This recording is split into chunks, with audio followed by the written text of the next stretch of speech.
James Turner for the untouchable true school sports.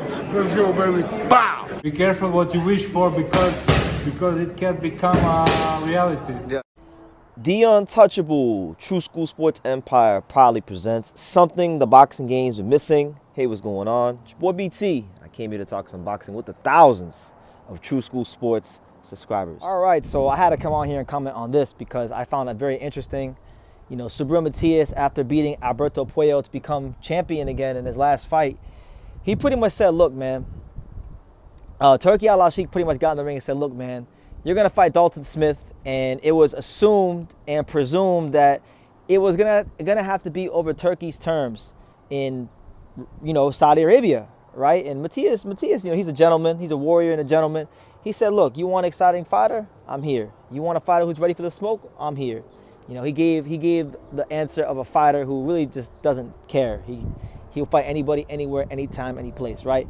But this fight ain't going to Saudi. Not every fight is meant for big-time boxing. In fact, some fights and some fighters are meant to fight in big-time boxing on the island, and that is Puerto Rico, because that's where this fight's going. This fight with Subriel Matias and Dalton Smith, it's not going to Riyadh season. It's not going to Saudi Arabia. No, it's going to be on the island for the Bodis, for the Boricuas, okay? Because it was reported that Fresh Promotions, the people that you know, help promote Subriel Matias in his career, they put up the money.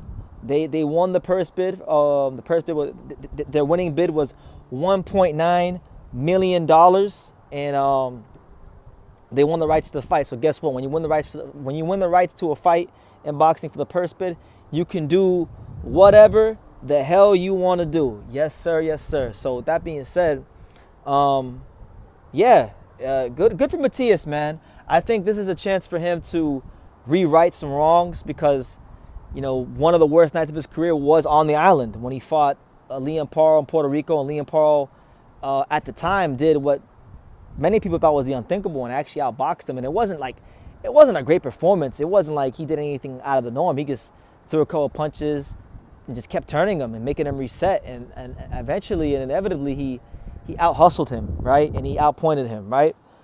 But it was a bad night for Matias, and Matias didn't look like himself. But ever since then, credit to Matias, he's been on the warpath. He's been knocking out and beating up everything in sight since that fight. And he's shown the heart of a true champion. He showed you guys that he is one of boxing's true warriors, that he is one of boxing's true champions. And that's why he's back with the belt again. And these guys that thought he was dead, that ducked and avoided him, are now in a position where he wins this fight against Dalton Smith, they may have to come see him. Now, Dalton Smith, let's talk about him. Because this is a guy that, you know, he's been linked to some big fights in the UK. That big Adam Azim fight was a fight that was talked about in the media a lot. Obviously, Azim is younger. Dalton's more advanced in his career. So what wasn't always the most realistic, but it was a fight that was talked about and it was discussed. And it's really how I came to know Dalton Smith, if I'm being honest with you. But he's never really fought anybody as good as Matias. He had a fight against a faded version of Jose Zepeda, and to his credit, he did stop him with a body shot. But this is a chance for him to, I think, really put his name on the map in boxing. Because for one, you know, Matias, everyone knows Matias. Everyone knows Matias because Matias is linked to the big names like T.O. and these kind of guys, even like a Pitbull Cruz. And right now, what the beautiful thing for Dalton Smith is that in British boxing, the only guy that's holding a title right now is Nick Ball. So if you win, you're going to get probably more popularity and more attention than you normally get because right now in the UK, it's a bad time for British boxing. It's a weak point for British boxing. It's a dry spell for British boxing.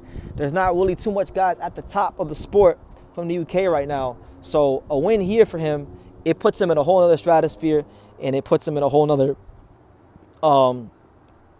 just category, honestly. But so it's an important fight for both men. And stylistically, I think it's going to be a good fight because even though British fighters tend to have the reputation for being like very textbook fighters that aren't willing to get down and dirty, get stuck in and go to the body and things like that, I don't think Dalton Smith's one of those guys. You know, those guys from Sheffield, because I'm pretty sure that's where he's from. He's from Sheffield. I could be wrong, so if I'm wrong, correct me. But them guys from Sheffield, those guys are tough.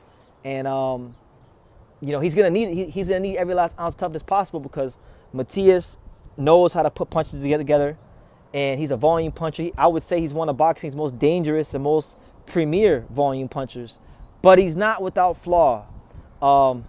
You're going to need elite stamina and conditioning like Liam Paro showed, and you're going to have a really good game plan. So I think you're going to have to knock him out or you're going to have to outwork him.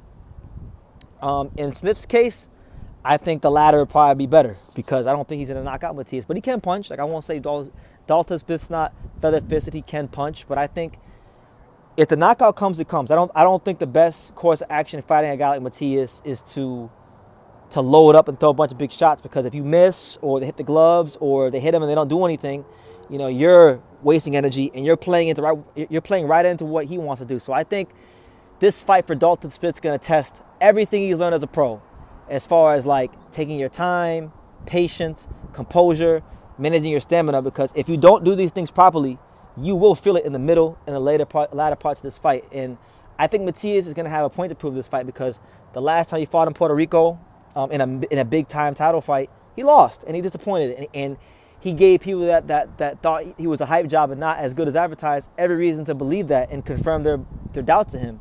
So he's going to want to go out there and make a statement, because at the end of the day, Matias wants those big fights. He wants Lopez. He wants, Pitbull Cruz.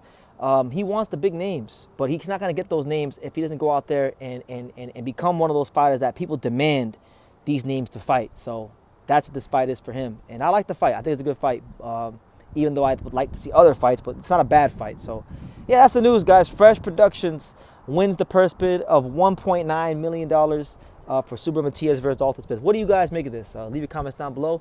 Make sure you guys take the time to subscribe. And like I say in every single one of these videos, you can love me or you can hate me, but I'm just a kid from Daniel. So until next time, take care. Thank you for watching another video on the untouchable True School Sports Empire. For more great boxing content just like this, make sure you guys stay tuned and subscribe.